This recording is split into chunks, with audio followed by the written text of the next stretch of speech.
This week I'm talking about rejection. In this episode I'll cover what rejection is, why understanding the impact of rejection matters for good mental health, and how to deal with rejection. So, let's talk.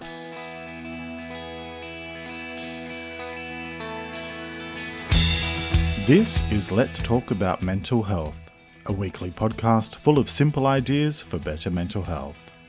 I'm your host, Jeremy Godwin, and I'm an Australian writer and speaker who spent most of the 2010s dealing with severe depression and anxiety, and that led me to change careers to study mental health. In this show, I use my knowledge of psychology, sociology, and counselling, combined with my personal experiences of dealing with mental illness, to bring you a show full of ways to improve your mental well-being, one step at a time. Each week, I look at one specific topic and go through simple things you can do to improve your mental health. So, get comfortable and let's talk about mental health. Because the more we talk about it, the easier it gets. Hello and welcome to episode 81, and thanks so much for joining me. This week is all about rejection. A big part of life for most of us is the desire to feel like we belong. And when we experience rejection by other people, it can do a lot of damage to our confidence and our sense of self-worth, which is a topic I covered in its own episode back in episode 78. So this week, I'm going to be looking at how to deal with rejection in order to look after your mental health and well-being. A couple of quick updates before we get into the main part of this episode. I have a new episode of Let's Talk About Mental Health TV out now on my YouTube channel. This week, I'm looking at practical tips to help you take a break if you're feeling unwell physically or mentally. You can find it on YouTube, and the link is in the description for this episode on whatever podcast service you're currently using. Or head over to letstalkaboutmentalhealth.com.au for that and past episodes of the show. And if you like what you see, subscribe to the channel for more weekly content about better mental health. You'll notice I only talked about Let's Talk About Mental Health TV, and that's the second update. After much consideration this week, I've decided to stop making videos for my second YouTube account, No Nonsense Advice for Living, for the time being. Full disclosure, I've been a bit unwell this week with the flu, and it's made me realise that I'm just spreading myself way too thin by trying to do multiple things. So I would rather give my 100% focus and energy to Let's Talk About Mental Health TV, instead of it just being 50%. Let this be a reminder to everyone that it is okay to make decisions that are right for you without feeling that you need to worry about what other people might think. And also, please remember that there are only so many hours in the day, so sometimes something has to give in order to give you some space to breathe. I may come back to that second channel sometime in the future, but for now, it's on hold indefinitely. And the final thing I want to say before I start this week is a huge thank you to all of you, because recently this podcast has hit an amazing milestone. I now have listeners in 135 countries worldwide. I've been utterly gobsmacked by that statistic, even still days later, and it feels really rewarding, especially when you consider that this is an independent show that I write and produce on my own in my home office. So thank you to all of you who choose to join me each week. I absolutely appreciate every single one of you, and I'm so glad to have you here. So with all of that covered, on with this week's episode about rejection. Back in the year 2000, which was a lot like 1999, except Prince never wrote a song about it, the magnificent Macy Gray sang about being ghosted by some guy that she went out with, in her song Why Didn't You Call Me? Now, I'm pretty sure that many of us can relate to the lyric, "We had such a good time. Hey, why didn't you call me?" And aside from the obvious fact that some people are just children trapped in adult bodies, and so therefore would rather ghost someone than take 30 seconds out of their lives to say thanks but no thanks, the reality is that rejection can sting. For anyone who has ever picked up a book on psychology or taken a class on the subject, you might be well aware of Maslow's hierarchy of needs, which is a theory of human motivation put forward by Abraham Maslow back in the 1940s. The theory suggests that we all have basic needs, being food, water, shelter, security, etc., and that once those needs are satisfied, we begin to focus more on our need for love and belonging, before then moving on to more higher level needs like feelings of accomplishment and achieving our full potential. Now, why am I sharing a bit of psychology theory here? Well, this stuff is pretty fundamental in terms of attempting to explain what motivates us to do the things that we do, as well as trying to understand how negative events, like rejection, can cause damage to our motivation and our sense of self. In other words, rejection absolutely sucks, and it can really do a number on our confidence. Shortly, I'm going to talk about how you can deal with rejection, but as always, let's take a few minutes to look at the topic further, starting with some definitions. What is rejection? Rejection is when another person avoids you or ignores you.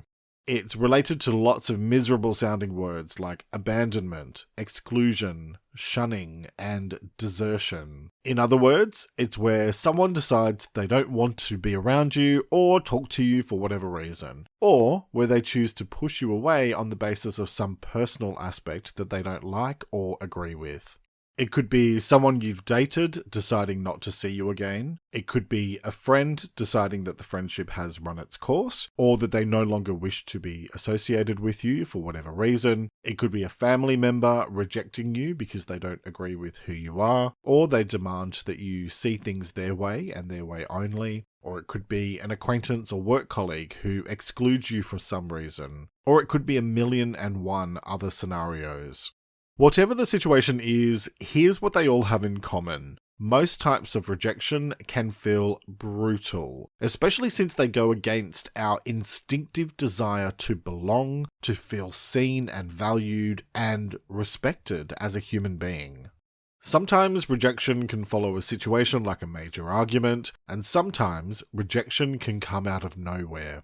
No matter how it comes, the result is usually confusion, hurt, anger, sadness, self-doubt, and all those other shitty emotions. In short, rejection can be life-shattering, and it can take months and even years to learn how to process your emotions so that you can deal with the situation and move forward. Which leads me to the next part of this episode, why understanding the impact of rejection matters.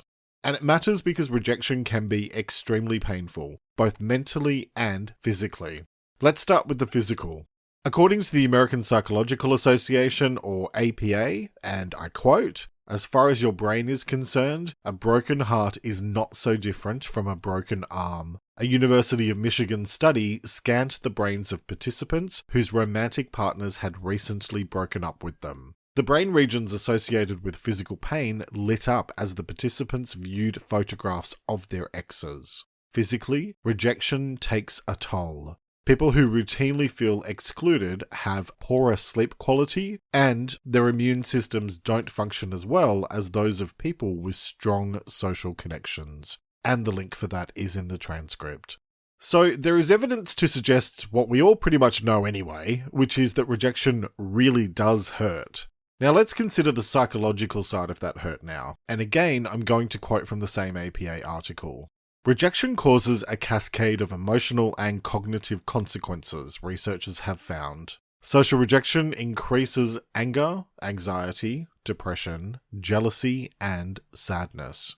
It reduces performance on difficult intellectual tasks and can also contribute to aggression and poor impulse control. And again, the link for that article is in the transcript. So, rejection can have some pretty negative consequences for us, both mentally and physically. But the good news is that most people eventually find a way to process their feelings and move beyond them. As with all things, it takes time, effort, and perseverance. Here's the challenge. We need to understand the impact that rejection is having on us because it's all too easy to let one rejection define us, which it doesn't. If your self-esteem and self-confidence takes a hit, then you might start questioning other aspects of your life, and that is a recipe for further issues. It's not uncommon for these situations to lead to substance abuse, depression, or other issues. So being able to identify what you're feeling and then doing something about it is absolutely essential. The thing with the pain of rejection is that we're feeling it because we're hardwired to want to belong. We human beings are, after all, social creatures who have evolved over millions of years by staying together in groups. However, there is a different way to look at the pain of rejection, which is choosing to see it as a sign that something needs to change, regardless of whether you want it to or not. And since all you have direct control over is yourself and what you do, say, and feel, and more specifically, what you choose to do with your feelings, then it means that you are in control of what happens next. Nobody can break you without your permission. And I know that's a really hard message to hear sometimes, especially if you happen to be slap bang in the middle of feeling rejected by someone, but you can either choose to let the situation tear down your self-worth, or you can choose to learn from it in order to grow. Either way, the choice is yours when it comes to how you deal with rejection. So how do you do that in a healthy way? Well, let's get into the how-to part of this week's episode. So, rather than a 1, 2, 3 step-by-step approach, the how-to this week is a collection of things that you need to factor into how you deal with your feelings, as well as what you do next. So, in no particular order, let's begin with feel what you need to feel.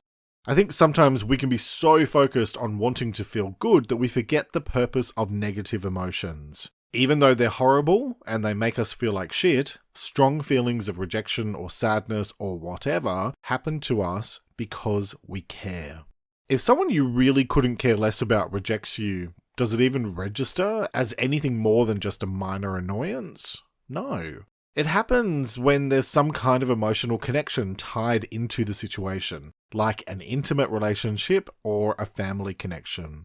Even at work, it can often be linked to wanting approval from someone or to maintain our reputation. So if you're feeling rejected, then feel what you need to feel. Because if you fight it or ignore it, then it's probably just going to come back and bite you in the backside sooner or later regardless.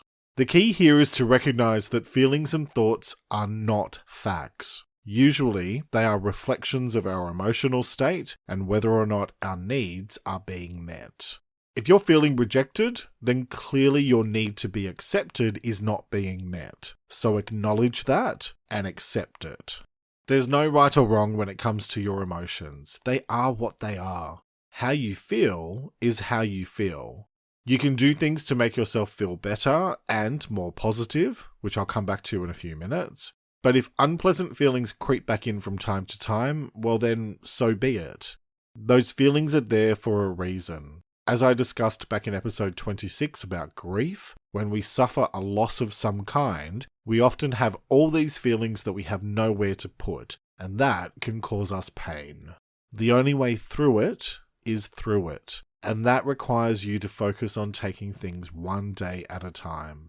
There are two main things here. First, your feelings will not last forever. And that's good news, but it also can be a pain because that means that you know that you're going to be stuck with them for a little while potentially. But that's the second thing to remember, which is to not allow yourself to wallow in it, which I know is easier said than done when you feel miserable. So let's talk through a few mindset things to be aware of as you are dealing with all these feelings. So first, step back and remind yourself it's not personal, which I know is quite possibly the most annoying piece of advice ever, because often when we're rejected, it feels really, really personal. But here's the deal. When someone rejects you, it is about them and their choices. Unless you went out of your way to do harm to that person, in which case you need to go do some work on yourself because do no harm is the foundation of good mental health, since what you put out into the world creates the world around you, so you get what you give. So other than you causing harm, it's really not about you. Maybe the person is fearful about a relationship moving too fast, and they're not ready for that. Maybe a family member is set in their ways and not willing to accept others as they are. Maybe a colleague pretended to be friendly with you so they could manipulate a situation or gain an advantage. Whatever the reason, it's about the choices that somebody else made. You are just collateral damage. Which leads me to my next point. Accept that what other people do or don't do is about them. Look, people do some really shitty stuff to other people. The worst is rejecting someone or pushing them away without ever explaining why. And no matter how hard you might hope for an answer, you are very unlikely to ever receive one. Now you can either accept that, or you can create misery for yourself by clinging on to futile hope.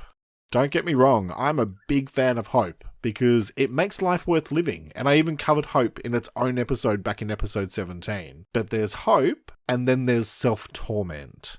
Please don't torment yourself or make your recovery from rejection conditional on what someone else does or does not do. Unfortunately, some people dislike confrontation so much that they would rather avoid you for the rest of their life than have an adult conversation with you for 5 minutes. Some people have not really matured beyond high school. So just bear that in mind. Not everybody has actually matured, unfortunately. Which leads to my next point. Remind yourself that you cannot make another person do or say anything. Which I know is another annoying piece of advice, but it does not change the fact that it's true. This becomes particularly difficult when it's someone that we're romantically attached to, or it's a close family member or long-term friend. I believe that it was the great philosopher Cher who sang, "No matter how hard I try, you keep pushing me aside and I can't break through. There's no talking to you." Now, if Cher can't change someone's mind, then none of us can, considering that she invented the ability to turn back time. In all seriousness though, what are you going to do? Just badger the person until they finally see the light? Good luck with that. People do what they do, and you cannot make them do anything. I talked about control back in episode 48, and you might find that episode helpful if you're struggling with this in a current situation, as well as episode 32 about letting go, and episode 36 about acceptance. And speaking of acceptance, my next point is, accept things as they are, rather than wishing they were different. Again, some horrible advice here in the respect that it's actually solid advice, but it's horrible because facing reality feels like shit when you're a bit brokenhearted over being rejected. You really only have 2 choices. You can either focus on wishes, or you can focus on reality. Only one will bring you peace of mind in the long term, and it is not making wishes. My next point is, accept you may never know for sure why you were rejected. And I kind of touched on this before. This one doesn't apply to everyone because some people will happily tell you to your face why they're rejecting you, but quite often we can find ourselves rejected with no warning or with only a surface level explanation. Closure is not a given. You may never have closure. And as frustrating as that is, you need to accept that fact, and instead, you may just have to learn to live with uncertainty. And that's a topic I covered back in episode 25, although I will say that was recorded at the beginning of the pandemic, so you will find that it definitely looms large in the content covered in that episode. But there is still some really good solid advice about dealing with uncertainty in that one. My next point is maintain your dignity, which is a much more positive way of saying do not beg. This is especially the case when it comes to romantic rejection. I might be in a long-term relationship now, but I remember all too well the sting of rejection and the instinct to want to do whatever you have to do to try and fix the situation. Don't. Your dignity and self-worth is more important than getting someone back who has rejected you. It will hurt, but you need to let the relationship go. Mourn its loss by all means, and like I said before, feel what you need to feel, but do so with dignity. As I mentioned earlier, you may find episode 26 about grief to be helpful here. My next point is, process your feelings and work through them. And it might seem funny that it's taken me this many points to get to one about processing it, but there's a good reason for that. If you just jump into solution mode, then you're ignoring the most important part, which is to feel what you need to feel before you try to push forward. Take some time to reflect objectively on the situation and consider what it is that you're really feeling. Chances are that it's about much more than just the specific situation where you're feeling rejected, and more about deeper issues that you've been carrying around for some time. You can work through that in many different ways, including working with a counsellor or therapist, which is always high on my list of recommended steps to take. And you may also find episode 7 about baggage to be helpful, because it goes into some detail about how to dig deep and explore the why behind how you're feeling. And then finally, there are a few simple things you can do which can have a positive effect in both the short term and the long term. Spending time with people who you have healthy and positive connections with can lift your mood because, as noted in the APA article that I mentioned earlier, positive social interactions can release opioids which give you a natural mood boost, as can exercise. You may also find journaling helpful as it's a means of getting your emotions out. I also find it helpful to write strong negative emotions down and then burn the paper to symbolically release the negativity, but that is a personal choice and you find what works for you in terms of healthy and constructive activities. Also, trade unhealthy situations for healthy ones by seeking out healthy relationships or leaning into the ones that you already have. Now, let me just say here, that does not mean that if you're dealing with romantic rejection that you should just rush out and find someone new. In fact, quite the opposite. I think it's best to take time for yourself and spend that time with supportive people so that you're in a much better place emotionally before you pursue anything romantic. Because then you're going to be better equipped to make healthy and thoughtful decisions about potential partners in the future. Because when it comes to rejection and mental health, what it all boils down to is this. When we find ourselves rejected by another person, it's painful. Rejection is a surefire way to activate all of our insecurities and doubts and deepest fears. And even if we know logically that what someone else does is not about us, it still hurts. Instead of fighting that, choose to accept that and feel what you need to feel, but do so in a constructive way. You cannot change what has or has not happened, and all you can control is what you do or say next. So, make healthy choices and keep moving forward one step at a time.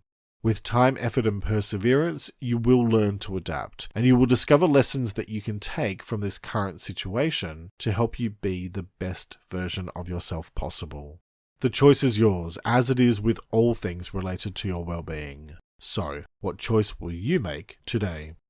Each week I like to finish up by sharing a quote about the week's topic, and I encourage you to take a few moments to really reflect on it and consider what it means to you. This week's quote is by an unknown author, and it is, "Sometimes rejection in life is redirection." Let me repeat that. Sometimes rejection in life is redirection. Alright, that's nearly it for this week. Next week I'll be talking about expectations. You can have all the expectations you like in life, but you're not in control of external events. So we can often find ourselves frustrated, angry, or disappointed because things don't go the way that we might have hoped. So how do you deal with that? And how do you manage your own expectations in a healthy way? So next week, I'll be discussing what expectations are, why understanding the difference between healthy and unhealthy expectations matters for your mental health, and how to manage your expectations. Spoiler alert, I'll be talking about realistic optimism as part of this one. I hope you'll join me for that episode, which will be released on Sunday, the 6th of June. And join me for Let's Talk About Mental Health TV on YouTube, with new episodes released every Wednesday. You'll find the video at letstalkaboutmentalhealth.com.au, along with links for all past episodes of this podcast. And while you're there, join the mailing list for exclusive updates and my weekly newsletter. You can also find the website links in the description of this episode on whatever podcast service you're currently using. Find Let's Talk About Mental Health on Instagram, Pinterest, and Facebook at LTA Mental Health, where I post extra content daily. Thank you very much for joining me today. Look after yourself and make a conscious effort to share positivity and kindness out into the world, because you get back what you put out. Take care and talk to you next time.